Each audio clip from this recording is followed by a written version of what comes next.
ஆண்டவருடைய பிள்ளைக்கு சில நேரத்தில் பாதுகாப்பு எங்க அப்படின்னா எதிரி இருக்கிற இடத்துல தான் பாதுகாப்பு. இந்த பகுதியிலே ஆண்டவர் ஊழியத்தில் கொண்டு வரும்போது நிறைய பேர் அந்த ஏரியா மோசம், இந்த ஜனங்கள் மோசம், சுற்றி இருக்கிறவங்க மோசம். ஆனால் நான் நம்புறேன் ஆண்டவர் இங்கே தான் கொண்டு வந்து வச்சாரு. இதை விட பெரிய ரவுடிங்க எல்லாம் அந்த பக்கம் இருக்காங்க, ஆனால் அவங்க இந்த பக்கம் வர மாட்டாங்க. ஏன் அப்படின்னா இவங்க இங்கே இருக்கிறாங்க. அப்போ எதிரிக்குள்ள நம்மளை கத்தர் உட்கார வச்சது நல்லதுக்கா கெட்டதுக்கா? சொல்லுங்களேன். நல்லதுக்குங்க. நம்ம இவங்களை பார்த்து, இவங்க நம்மளை கொடுக்குற தொந்தரவை பார்த்து, ஐயோ இவ்வளோ ஃபைட் பண்ணுறாங்களே, இவ்வளோ ஐயோ இவங்களுக்கு அப்பா அங்கே உட்காந்துருக்கான், அந்த பக்கம் உட்காந்து அந்த அப்பனுக்கு தப்பிக்கிறதுக்காக தான் இந்த பையன்கிட்ட கொண்டு கத்த நம்மளை வச்சிருக்காரு.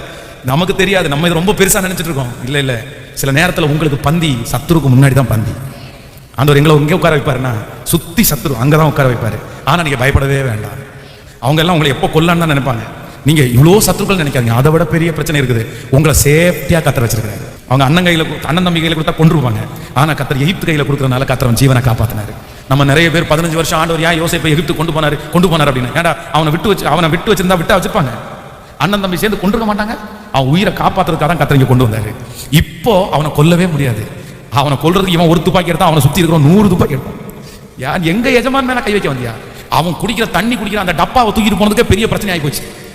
அந்த டப்பாவை போட்டதே யார் தான்? இவங்க தான் அந்த டப்பாவை அரிசி பெட்டிக்குள்ள போடுவாங்க. இவன் கொண்டு போய் பாதி தூரம் வரும்போது இங்க இருந்து ஒரு 25 பேர் போறாங்க. ஏய் யாரோ எங்களுடைய ஐயாவுடைய டப்பாவை தூக்கிட்டு வந்தீங்களா, இறக்கடா மூட்டை எல்லாம் அப்படின்னு.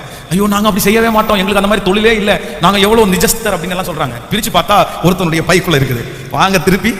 அப்போ ஆண்டவர் செய்யறதெல்லாம் பாத்தீங்க அப்படின்னா இது படிக்க படிக்க நமக்கு ரொம்ப அவரை மாதிரி ஒருத்தர் இல்லை, ஆண்டவரை மாதிரி. ஆமென். நம்பர் 1, முதலாவதாக ஆண்டவர் ஏன் அவனுக்கு தீமையை அனுமதிச்சார்னா, ஃபர்ஸ்ட் தீமையை ஆண்டவர் அனுமதிச்சதுக்கு காரணம் என்னன்னா, மக்கள் மேலே இருக்கிற சுத்தி இருக்கிற ஆக்ரோஷமான கோபம் தணிகிறதுக்காக தான் ஆண்டவர் யோசேப்பை அவர்களுக்கு முன்பாய் தாழ்த்தினார். ரெண்டாவது, ஆண்டவர் ஏன் இந்த தீமையை கத்தர் யோசேப்புக்கு அனுமதிச்சார்னா, அவனை பரிசுத்தத்திற்காக பாதுகாக்கிறதுக்காக தான் கத்தர் இந்த தீமையை அனுமதிச்சார்.